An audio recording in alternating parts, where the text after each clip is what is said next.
পরিবেশের ভারসাম্য বজায় রাখতে বৃক্ষরোপণ কর্মসূচির মধ্য দিয়ে দূষণমুক্ত পরিবেশ গড়ে তোলা, অসহায় মানুষদের আর্থিক সহযোগিতা ও সামগ্রিক প্রদান, দুস্থ মেধাবী ছাত্রছাত্রীদের আর্থিক সহযোগিতার হাত বাড়িয়ে দেওয়া, অসহায় পরিবারের রোগীদের চিকিৎসা করানো, গৃহিণীদের ত্রিপল বিতরণ ও গঙ্গাবক্ষে মাছের চারা ভাসানো, এই ধরনের একাধিক পরিবেশের দায়বদ্ধতার দায়িত্ব কাঁধে নিয়ে মাঠে নামলেন এক ঝাঁক পরিবেশ কর্মী। নদিয়ার শান্তিপুর শহরের বিভিন্ন জায়গায় এই ধরনের কর্মসূচি করলেন আদিবাসী প্রাক্তন সৈনিক কৃষি বিকাশ শিল্প কেন্দ্রের পক্ষ থেকে। তবে এই প্রসঙ্গে সোসাইটির এক কর্তৃপক্ষ জানান, তাদের মোট 20,000 সদস্য, শুধু জেলা নয় গোটা পশ্চিমবঙ্গ জুড়ে তারা এই ধরনের কর্মসূচি করে থাকেন। তাদের এখন একটাই প্রধান লক্ষ্য, একটি আশ্রম তৈরি করা, যেখানে অনাথ বৃদ্ধ তারা আশ্রয় পাবেন। এছাড়াও দেশ জুড়ে 2 লক্ষ যুবক যুবতীদের কর্মসংস্থান তৈরি করা, পাশাপাশি বিভিন্ন ক্ষুদ্র শিল্পের মাধ্যমে আরও যাতে কর্মসংস্থান তৈরি হয় সেই দিকে এখন পাখির নজর তাদের। যদিও সরকারি স্বীকৃতি এবং MSMEর তত্ত্বাবধানে তারা আগামী দিনে এগিয়ে যাবেন।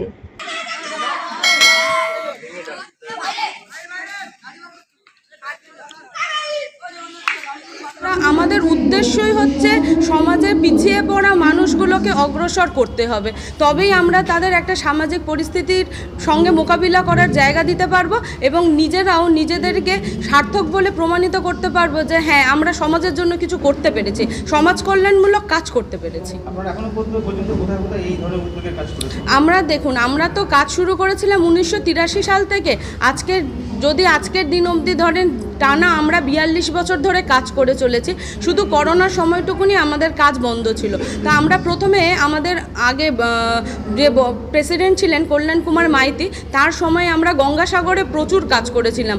এরপর যখন ম্যাডাম আসেন আমাদের 2022 সালে, শ্রীমতী পিঙ্কি সিং মহাশয়া আমাদের সম্পাদিকা হিসেবে যখন আমাদের সঙ্গে যুক্ত হন, তখন আমরা ওনার সঙ্গে জেড প্রকল্প বলে একটা, আপনি নিশ্চয়ই MSMEর নাম শুনে থাকবেন আপনারা সবাই, তো MSMEতে জেড প্রকল্পে আমরা কাজ করেছিলাম। নদিয়া জেলায় আমাদের 3টে মূল কাজের উদ্দেশ্য আছে, আমরা নদিয়া জেলাতে করতে চাইছি। তার মধ্যে মূল যে উদ্দেশ্যটা হচ্ছে, আমরা এখানে একটা আশ্রম খুলতে চাইছি। সেই আশ্রমের মধ্যে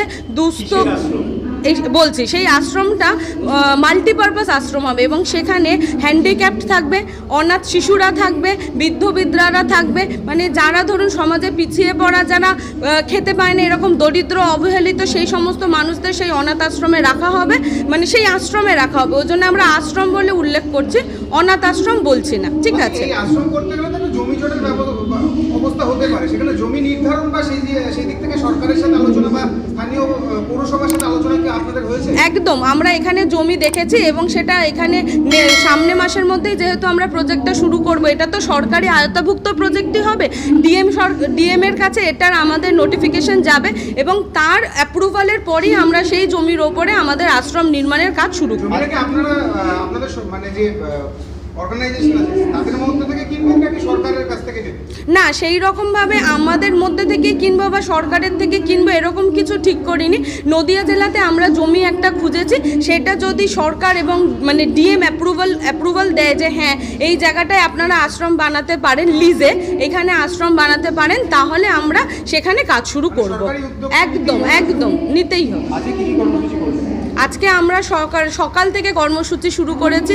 আমরা এখানে বৃক্ষরোপণ করেছি, গঙ্গাবক্ষে মাছের চারা ছেড়েছি, ব্লিচিং পাউডার দিয়েছি। তারপর কিছুক্ষণ আগেই এই সভাকক্ষে আমাদের বিভিন্ন দুস্থদের তাদের আর্থিক সাহায্য দান করা হয়েছে, কৃষকদের তাদের কৃষি সামগ্রী দান করা হয়েছে এবং সমাজের কিছু পিছিয়ে পড়া মানুষদের তাদেরও কিছু সাহায্য, মানে কম্বল, ত্রিপল এগুলো দেওয়া হয়েছে।